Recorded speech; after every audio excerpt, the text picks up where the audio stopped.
Pessoal, boa tarde, tudo bem com vocês? Eu estava aqui estudando os livros de Ellen White, né? Os trechos que ela fala sobre música da sua obra, né?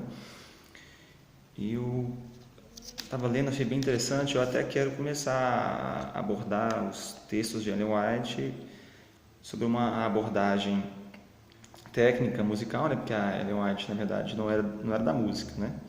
Ela sugeria coisas, dava conselhos, né, aconselhamentos sobre música, mas quando você lê os textos dela, fica evidente que ela não sabia música, né? Ela tinha um conhecimento bem limitado, mas ela tinha muita boa intenção e, ao mesmo tempo, ela falava de coisas moralmente falando muito importantes, né?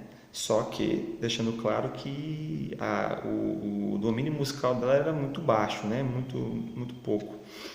Mas não deixa de ser interessante as coisas que ela escreve, e eu até separei aqui uma coisa muito bacana que tem muito a ver com as coisas que eu acredito. Esse trecho que eu vou ler agora está no livro Evangelismo, nas páginas 511 e 512. E diz o seguinte: aparelhamento faustoso, ótimo canto e música instrumental na igreja não convidam o coro angélico a cantar também. À vista de Deus, essas coisas são como os galhos da figueira infrutífera, que só mostrava folhas pretensiosas. Cristo, Cristo espera fruto, princípios de bondade, simpatia e amor. Pode uma congregação ser a mais pobre da terra, sem música nem ostentação exterior, mas se ela possuir esses princípios do céu, os membros poderão cantar, pois a alegria de Cristo está em sua alma, e esse canto podem eles dedicar como oferenda a Deus. Por que eu separei esse trecho que ela fala aqui? Porque eu me identifiquei muito com essa parte aqui. Que quando eu comecei a fazer os projetos de escola de música nas igrejas da Grande Belo Horizonte, foi muito pensando nesse sentido, né? Por exemplo, por que as igrejas menores ou as igrejas mais pobres, né, não louvam a Deus tão bem quanto as igrejas maiores com mais condição? Na verdade, quando você estuda a Bíblia, você lê, você ora, você busca a Deus, né, dentro do seu coração, você sabe que Deus não está precisando que você faça grandes coisas para agradá-lo, né? Por exemplo, para Deus é muito mais bonito eu cantar dentro do meu quarto, sozinho, para Ele, de todo o meu coração, né? Chorar, ou me expressar de todo o coração e sinceridade sozinho, mesmo que seja com uma simples voz, ou seja, até em silêncio. Seria muito mais gratificante ou muito mais adoração a Deus do que exatamente eu fazer uma grande orquestra com 1000 vozes e apresentar. Isso para mim é muito claro. Não é porque eu já fiz um coral de 1000 vozes ou porque eu já fiz musicais com orquestras que eu não sei que eu na minha casa, às vezes sozinho, sou muito mais sincero e adoro muito mais a Deus do que num grande evento, né? Isso é um fato. E quando eu comecei a levar essas aulas de música para as igrejas mais simples, foi para estimular realmente a adoração e estimular os talentos que existiam nessas igrejas. Porque antes a gente via assim, a gente só via os talentos já formados, né? Aqueles que faziam aulas particulares ou tinham aula de música em casa, normalmente pessoas com um poder aquisitivo melhor, fazendo o trabalho da igreja. Mas os trabalhos funcionais das igrejas simples ou mais pobres era zero, musicalmente falando. Era só um canto a capela. Eu falo porque, né, eu vim de uma família muito simples e eu frequentei a igreja simples durante a minha vida toda. E eu cansei de ver louvores a Deus com louvores a capela, sem playback, no máximo um playback, na época era fita, né? Não tinha CD, no começo dos anos 90, fim dos anos 80, né? Eu nasci em 86.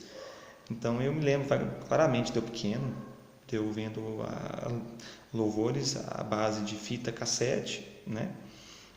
Ou, na maioria das vezes, só vozes. Às vezes um violeiro aparecia e tocava o seu violãozinho. Teve um irmão na igreja do Sarandi que tocava sanfona, tinha um sanfoneiro, né? Que tocava sozinho e tudo.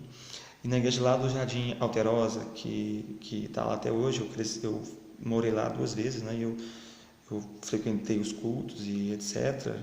E eu lembro dos louvores serem feitos a capela nas quartas-feiras à noite, nos domingos à noite e tudo. E aquilo me tocava muito, porque era muito sincero, né? E eu acho que essa coisa de eu ver que essas igrejas não tinham acesso, não tinham estrutura, é que me fez levar, que Deus me tocou, né, através daquilo que eu tinha vivido, a levar a educação musical para essas igrejas, para as pessoas que tinham menos acesso, menos condição financeira para isso. E eu lembro que eu fui muito criticado, porque os músicos falaram que eu estava estimulando uma música inferior, ou estimulando uma música com cantores que não eram muito bem preparados, ou que músicos que não tocavam bem já estavam tocando na igreja e tal.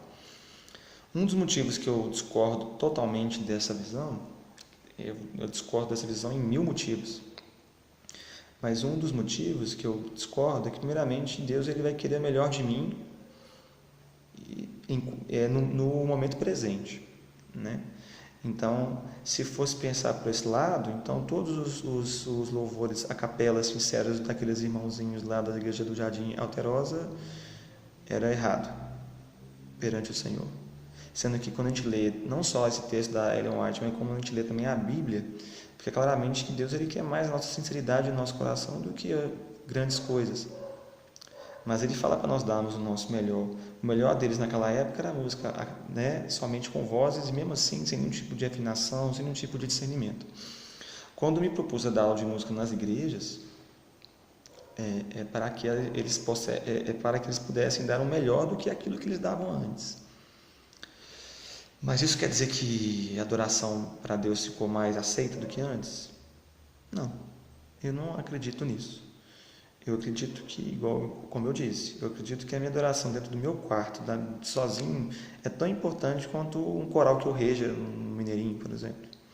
Para Deus tudo tem o mesmo tamanho, né? Porque para Deus tudo é dele, né? E tudo é grande. A Bíblia fala que nas pequenas coisas e nas grandes Deus está, né?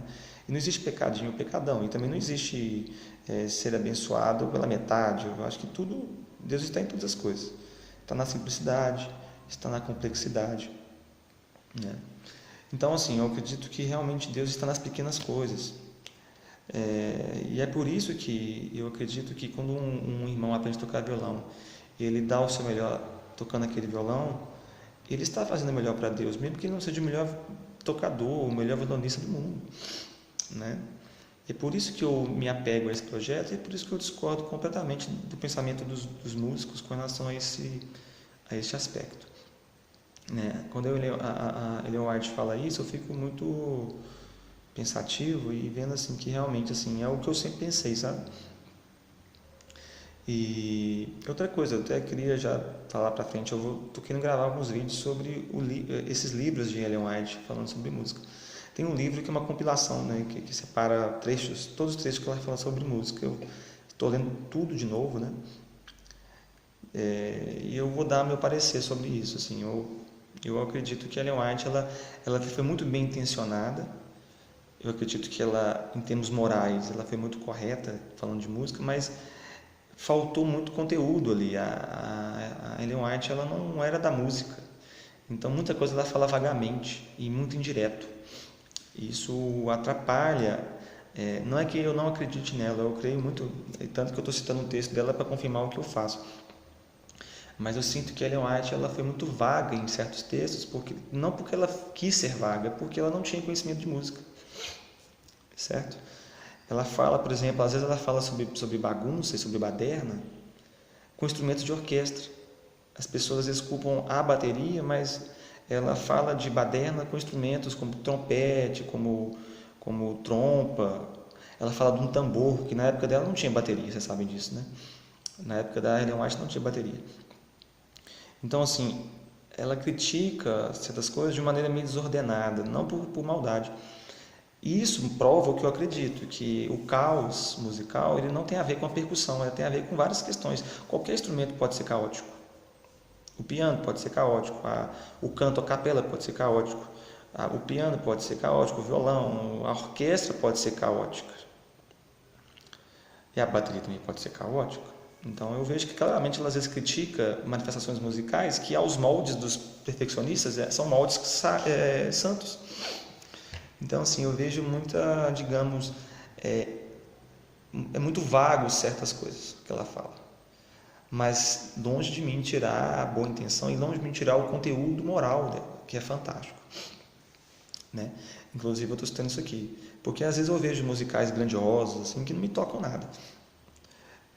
Mas também tem musicais grandiosos que me tocam, e tem musicais simples que a pessoa às vezes fez algo simples, mas o coração dela não estava, né, realmente sincero, então também não me tocou. E às vezes um louvor sincero, super sincero e simples, e me tocou profundamente. Isso me faz lembrar de um filósofo chamado Vladimir Jankelevich, que ele fala muito sobre a música ser inefável. Né? Depois eu vou falar mais sobre isso. Não existe uma forma para a música ela é vasta. Né? E a prova disso são os próprios textos da Ellen White.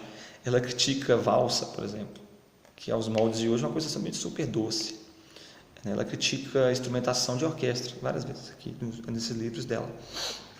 Então, realmente, é um assunto muito vasto e que a gente não pode ficar impondo leis assim definitivas. Esse instrumento não pode, esse ritmo não pode, só para confirmar. E eu também eu não me sinto muito bem assim nessas coisas grandiosas demais. Assim, eu faço musicais grandiosos, mas quando eu faço eles, eu faço pensando na união das pessoas. A Ellen White também cita uma parte aqui que não é muito bom que poucos fiquem cantando o tempo todo. Que é bom que a igreja cante junto. Quando eu pensei em fazer aquele coral de 1000 vozes, que também foi muito criticado, mas eu não arrependo nem um pouco, eu farei tudo de novo, ainda, né? Tendo outra oportunidade, eu faço de novo. Mas, lógico, tudo na mão do Senhor, porque foi Deus que me deu aquilo ali, né? Se eu for contar a história de como aquele musical foi acontecer, foi Deus, não tinha como ser de outra coisa, porque para fazer aquilo ali teve que ter muito trabalho, muita oração, e o recado que foi dado ali foi a união das pessoas. O mais importante era isso, era mostrar que a música unia as pessoas e que todo mundo tem lugar na adoração, porque se Deus apoia o meu louvor dentro do meu próprio quarto, sozinho, porque Ele não vai apoiar a união de 1000 leigos em louvor do Senhor, né? Inclusive foi a 4 vozes, né? Quem foi gostou muito, etc. Os que criticaram foram músicos, né? Que por inveja ou sei lá, não me cabe a mim dizer isso. Mas a gente sabe que tem muita inveja nisso aí tudo, né? Mas o que eu posso só dizer é que a Ellen White aqui fortificou o que eu acredito. Né? A ostentação não é nada perante o Senhor. Né? A música não precisa ser ostentadora. Quando você faz um louvor de 1000 vozes, na verdade, você está quebrando a ostentação dos ditos músicos importantes. Você está questionando a ostentação dos músicos famosos ou dos músicos que se sentem os melhores do mundo. Né? Porque todo mundo fez. Aí eu lembrei claramente do louvor do meu avô, lá em Betim, no canto dele sincero, a capela com os irmãos da igreja. Porque para Deus é a mesma coisa. Agora, quer dizer que eu não tenho que saber música? De maneira alguma. Quer dizer que eu tenho que ser um ignorante? Não, eu estudei música, eu continuo estudando música. Mas isso não faz o meu louvor ser mais aceito a Deus do que o louvor do meu avô, que não sabe nada de música. Certo? Então é isso. Fica aqui mais uma forma de a gente pensar e refletir sobre música. Um grande abraço para todo mundo.